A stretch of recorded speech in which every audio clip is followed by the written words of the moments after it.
Bonjour à tous. Depuis le dessous des arcades de la place de la République à Limoux, cadre ancestral de notre carnaval. Lorsque je passe sous ce couvert ou sur la place, l'image d'Émile s'impose souvent à moi, sans avoir à faire un gros effort d'imagination,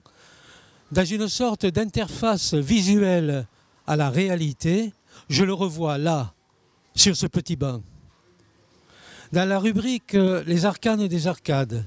sous le titre Carnaval de Limoux, de notre site BP Création qui s'affiche à l'écran, nous avions pratiquement clôturé la saison 2015 par un hommage à Émile, décédé quelques mois auparavant. La transition nous a paru évidente d'ouvrir celle de 2016 sur un thème concernant ce même personnage si emblématique des Fécos limouxins,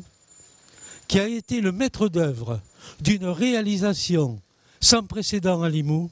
laquelle je vous convie maintenant à venir découvrir. C'est au premier étage de l'immeuble de la famille Taillefer que vous allez découvrir un véritable petit trésor du carnaval de Limoux. Lorsqu'on pénètre en ce lieu, dans ce sanctuaire, pourrait-on dire, comment ne pas évoquer la personnalité de son concepteur et réalisateur, Émile Taillefer. Membre fondateur de la bande des Arcadiens en 1956 et inconditionnel adepte du carnaval de Limoux, ainsi que de la fête en général, car il a été président du comité des fêtes de la ville durant quasiment un demi-siècle, personnage incontournable de la vie de la cité blanquetière, aimé de tous pour son humanisme, sa disparition, voici environ un an, a suscité un profond désarroi au sein de la population limouxine. Son empreinte dans ces salles s'est traduite par une espèce d'aura, une sorte de présence virtuelle que l'on ressent ici tant elle en est imprégnée, à tel point de susciter l'impression qu'on va l'apercevoir au détour de l'un de ces rayonnages ou au bout d'un couloir, dans cette stupéfiante caverne d'Ali Baba du masque de déguisement qu'il a réalisé au fil des décennies.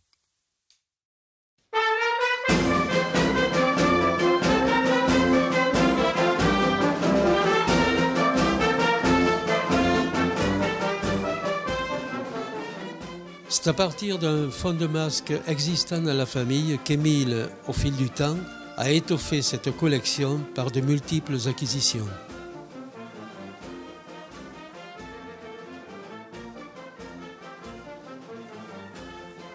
D'après sa fille Sabine et son frère Jeannot, qui en sont désormais les dépositaires, on atteint environ 650 à 700 masques, dont les 2 tiers, peu ou prou, ont été utilisés pour se déguiser et faire carnaval.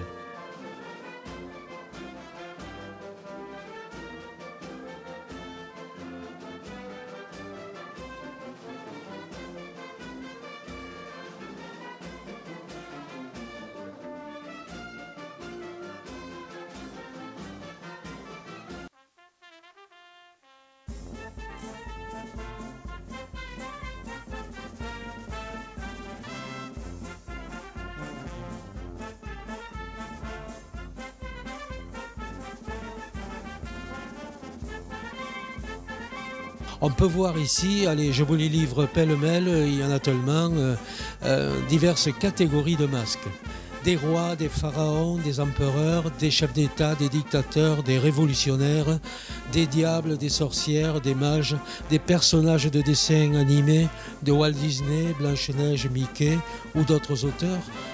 ou de bandes dessinées, Astérix, Obélix, Tintin, ou de séries télévisées, Nicolas, Pimprenel. Il y en a tellement que je vais en oublier, ou encore des vedettes du grand écran, Fernandel, Charlie Chaplin, Jean Gabin, ou de la chanson, Georges Brassens, Charles Trenet, etc., ainsi que des masques vénitiens et des loups, le loup, émanation d'une mode venue d'Italie à la Renaissance, étant le précurseur des masques de déguisement.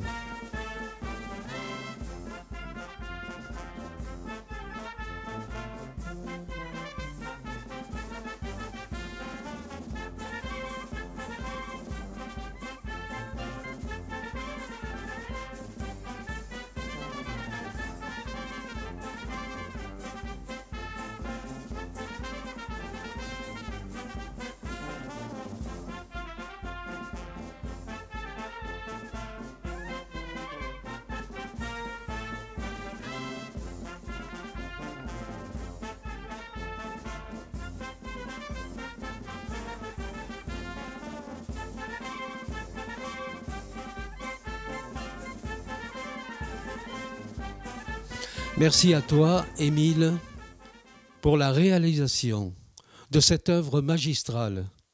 résultat de ta collecte inlassable sur 5 ou 6 décennies, qui demeurera gravée dans les mémoires pour le rayonnement de ce folklore limouxin des Fécos si particulier dans la sphère mondiale du carnaval. Et sous ce masque si emblématique de l'Arcadien, auquel tu t'es toujours si intimement identifié, transparaît peu à peu ton visage souriant, dont le souvenir perdurera longtemps dans le cœur des Limouxins.